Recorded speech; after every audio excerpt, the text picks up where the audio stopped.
So I decided to head down to the hardware store and get some rope. I was going to hang myself. But when I got to the store, they still had 20 minutes before they opened. That's when I noticed a coffee shop next door that I'd never seen before. I felt some strange energy pulling me in. It was a strange energy that I'd never felt before. So I decided to go have a cup of coffee until the hardware store opened up. Now, I don't know if God sent me to this coffee shop or not, but what happened that day changed the course of my life forever. When I walked in, I saw a man sitting at a little round table with his eyes closed and some earbuds in. I spotted him immediately because he had a tattoo of a priest's collar on his neck. I figured he was meditating and thought that it was a bit odd to be meditating in public. But hey, what do I know? But just a few minutes later, he opened his eyes. When he bent down to tie his shoe, he started laughing. That was fast. He immediately got up to order a coffee. Intrigued, I got in line behind him. "What kind of meditation were you doing?" I asked. Oh, I wasn't meditating. I was just trying to tune my brain. When I got here, I realized that I left my wallet at home. So I was trying to manifest a cup of coffee, and when I went down to tie my shoe, this $5 bill was lying there. Someone must have dropped it walking by. It wasn't there when I sat down. I remember reading about manifestation in the Bible, and I know that Jesus manifested all kinds of miracles. But this guy? So you just wished for $5 and suddenly found that $5 bill? Well, not exactly, but I did manifest this coffee, and that's just the way God chose to do it. Why don't you come sit down at my table when yours is ready? I'll tell you more about it. I'll never forget the story he told me at the table that day. I used to be a priest in the Catholic Church. In 2017, I had the pleasure of visiting the Vatican to meet Pope Francis for outstanding service in my church. It was a dream come true for me, and I was so excited and honored. Well, it just so happened that the same week I was visiting the Vatican, new writings were discovered by biblical scholars at the prestigious Oxford University. The writings talked about secret teachings to his brother James, teaching where Jesus reveals information about the heavenly realm and future events. I didn't know what that meant yet, but I was intrigued and excited that I was at the Vatican so that I could discuss this breaking news with the highest level authorities in the world. The next evening, I had dinner with the Pope as part of my celebration. There were loads of high-ranking bishops and other members of the church there. About halfway through the dinner, I worked up the courage to ask Pope Francis what the newly discovered writings meant. His demeanor flipped like a light switch. I was told never to bring up the subject again, and that those writings were heretical, meaning they went against the Word of God.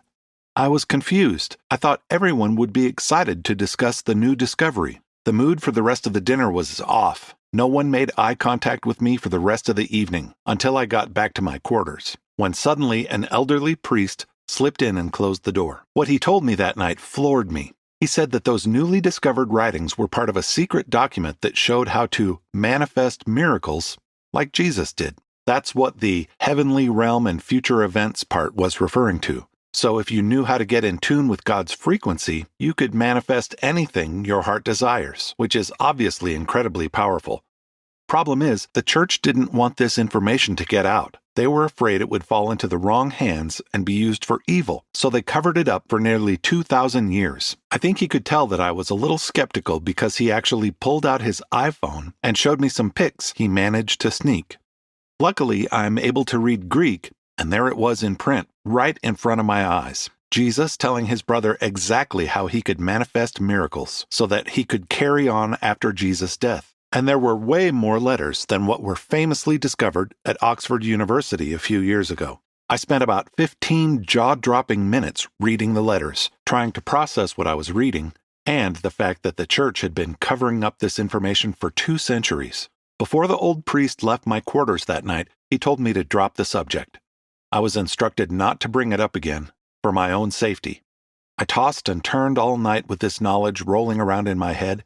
After a sleepless night, I got ready to meet the Pope one final time at a ceremony recognizing my service. But I just couldn't stop thinking about what the old priest had told me the night before, and this would be my last opportunity to talk to the Pope in person. I couldn't let this opportunity pass me by.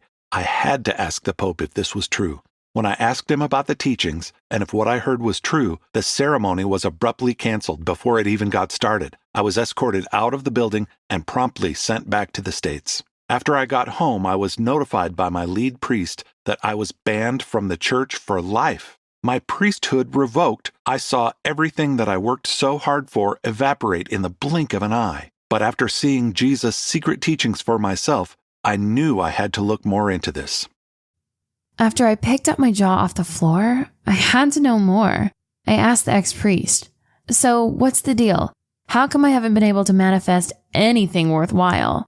My entire life has been a complete failure, and I've tried praying to God, meditating, practicing the law of attraction, all of it." Let me see if I can explain using an analogy. Did you ever listen to the radio in your car?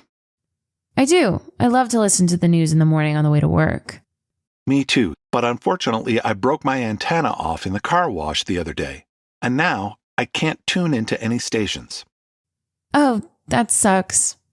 Yeah, well, what really sucks is that's how 99% of people's brains are functioning. Their antenna is basically broken, so they can't tune into the right frequency to manifest God's blessings. But it's not your fault. Mountains of scientific research confirm that our brains are wired for negativity, which makes it impossible to manifest God's blessings. It's like your brain came from the factory with a broken antenna. Our brains have antennas? I asked quizzingly. Not physical antennas that you can see, but they basically work the same way. Your brain needs to be at a certain frequency to be able to manifest God's blessings, and both sides need to be at this exact frequency for it to work. I'm sure you've heard of left brain people and right brain people before. I nodded along. Well, that's because the brain basically has two sides, but people use one side more than the other.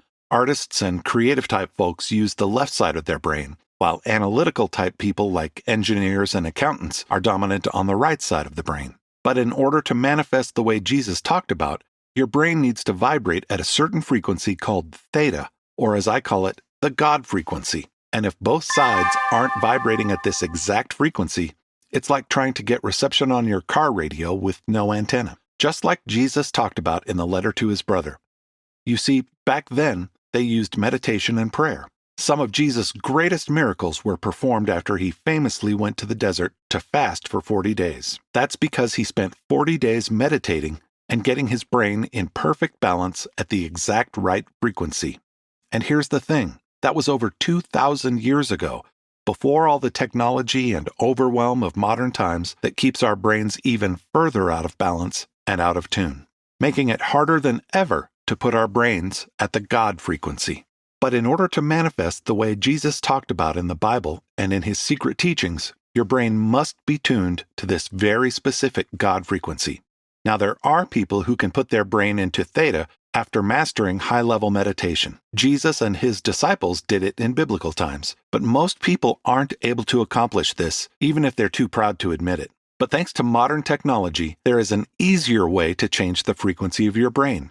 A way that takes all the work out of it. It's a simple 15-minute daily routine that I've adopted, and it's as easy as sitting in your favorite easy chair and popping on a set of headphones for 15 minutes. There's literally no work required. Even researchers at Harvard University admit that this is a legit method for manipulating cortical synchronization, and that you can take advantage of the brain's response after using this method. You see, this solution requires a certain type of sound wave therapy, commonly called binaural beats. Basically, binaural beats are two different tones with slightly different frequencies, one for each ear, so you need to use stereo headphones. When listening to these two different tones, your brain receives them as a beat frequency, hence the beat part of binaural beats.